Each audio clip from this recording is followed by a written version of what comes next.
Y bueno, entrando ya en materia de los últimos días, hay entonces un descontento creciente, eh, sobre todo en una clase media urbana muy concentrada en Minsk, mucho más escaso en la periferia, en las grandes ciudades, en Gomiel, Grodno, Mogilov, Brest, pero sobre todo en Minsk. Eh, y sobre todo desde el año 2015, cuando Lukashenko decidió poner algo así como un impuesto al desempleo. O sea, si usted no tiene trabajo, si usted no encuentra trabajo en 180 días, le vamos a poner una multa. Y aquella idea pues tuvo mucho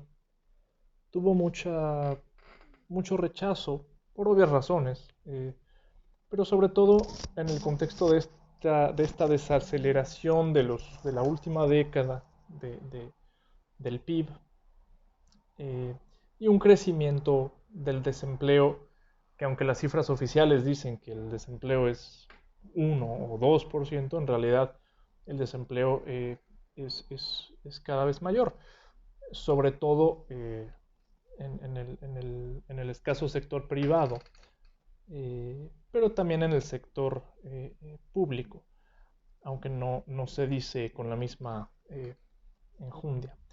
Entonces, además de la desaceleración, además de este impuesto que causó pues controversia y rechazo, pues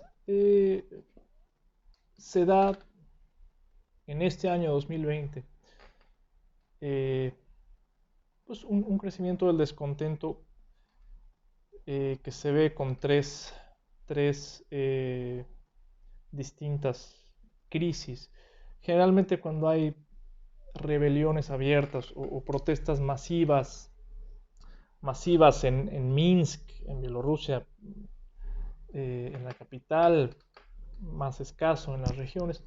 Generalmente cuando hay protestas así, que ya llaman a la rebelión abierta, es porque hay diversas crisis, no solo una. Generalmente los motivos o son muchas crisis o son un motivo muy específico, como por ejemplo los Gilets jaunes en Francia, que están en contra de un impuesto específico y que después derivó en más cosas, ¿no? Pero en el caso de Bielorrusia hay, podríamos decir, tres crisis distintas que tienen lugar, o que convergen en el año 2020. La primera es la crisis sanitaria por la pandemia, que no le pegó particularmente a Bielorrusia. Eh, el número de muertes fue mínimo, el 90% de los contagiados o más del 90% de los contagiados sobrevivieron, se recuperaron, pero en esta nueva clase media urbana, en el momento en que el presidente eh, pues desmiente la gravedad de la pandemia, en el momento en que el presidente Lukashenko dice, pues aquí eso no existe y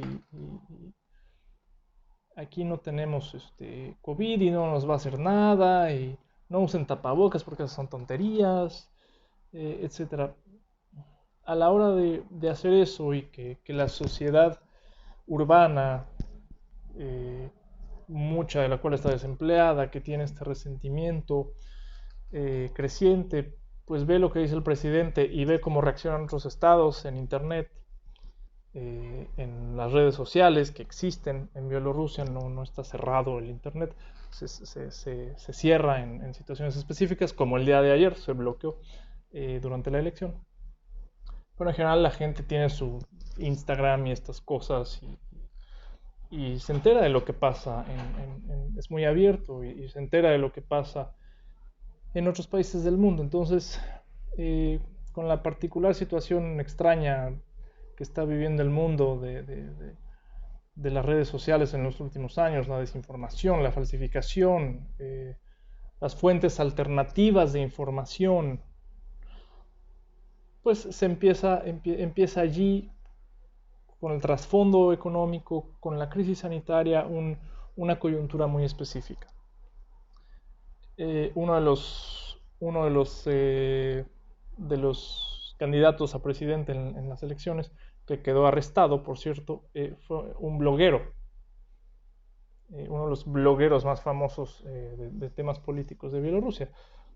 Su esposa, Svetlana Tikhanovskaya, es quien ahora encabeza la oposición, por cierto. Y bueno, hay otros dos crisis.